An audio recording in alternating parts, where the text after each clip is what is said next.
If you've been scrolling through endless listings, watching video after video, and still can't tell which large format printer actually makes sense for your studio, stick around. I've spent the last week digging into the specs, talking to a few shop owners, and testing the workflow on a real job, so this review should clear up the confusion. Link is in the description if you want to check the product details on Amazon. Let's start with the basic dilemma most of us face.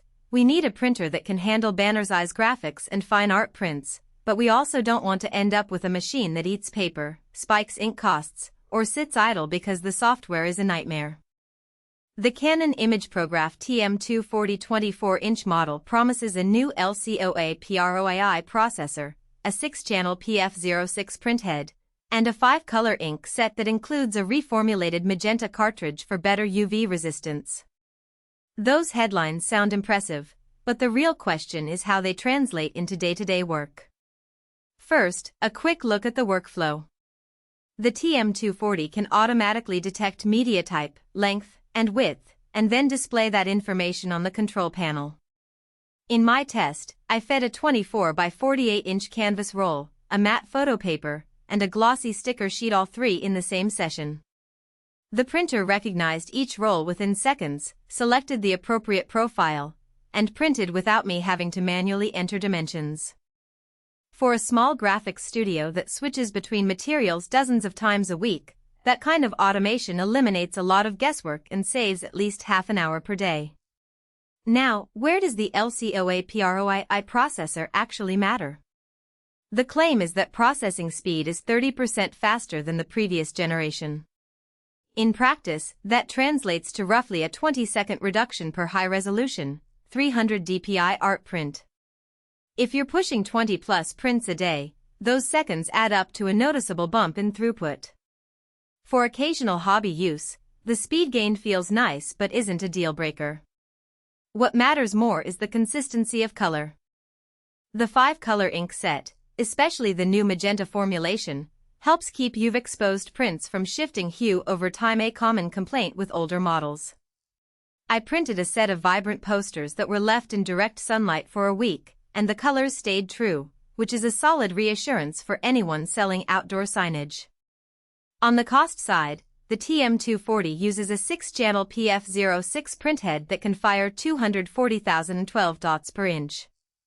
High density means smoother gradients and less banding on large prints, but that also means each cartridge is relatively large. A full set of the 5 inks runs about $180 and yields roughly 150 square feet of standard coverage. If you're producing a few banner prints a month, that yields acceptable cost per square foot. However, if you're printing high-coverage jobs, like full-bleed photo walls or vinyl wraps, the ink consumption jumps quickly and the per-print cost can become a factor. For that reason, the TM240 fits best with shops that blend moderate volume artwork with occasional large-format pieces, rather than a high-volume print-on-demand operation. One practical strength that often goes unnoticed is the built-in media handling. The feeder can accommodate rolls up to 24 inches wide, and the printer can handle media lengths up to 12 feet without needing a manual roll change. In a real-world scenario, a signage shop could load a 10-foot roll of vinyl, print a series of storefront windows, and keep rolling without ever stopping the printer. That kind of uninterrupted flow is a real time saver and reduces the risk of misalignment between roll changes. The downside is that the printer's footprint is larger than a typical office laser printer, roughly the size of a small filing cabinet. If you only have a cramped home office, you'll need to allocate a dedicated nook or a small workshop bench. Another convenience factor is the automatic media type detection. The printer probes the thickness and texture of the media, then suggests the optimal ink setting. In my testing, it correctly identified glossy photo paper versus matte canvas without any user input, and the printed result matched the manufacturer's recommended profile.